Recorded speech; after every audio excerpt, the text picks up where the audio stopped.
Tukul yetel tzibop ichmaya. Ayop yetel pashop. Tulakal ichmayat am.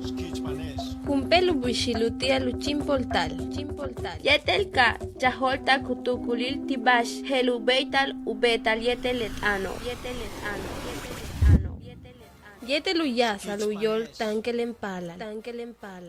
Utialujosik tanil basuyohel ichilutam. Es vilmase waltane machen utial macho kumea kol ichka yetel ichna. Bashtem Tumen yetel kaye kuyesik bash kuyubik tupuksikal yetel bishuyani kuyol. kutzokole kutzak kaholbit humpit lebashyan ichil uchben pakat kustal yetel etano. Yetel kayo kutasa kachiop utial ojedvil tumen le macho mauyohen mayao bashukatuya le kayo. Yetel shalemashop uyohelobo kuyilikop bishutzolik timakop mauyohelop. Hachtujaji lejela jumpelo bishilutia lukanan mejenkotztanop ichil mayatam. Bejesh yavila yetel tzikil. Kimbesahilop yetel sukbenilop. Tulakal kukansal yetel kay.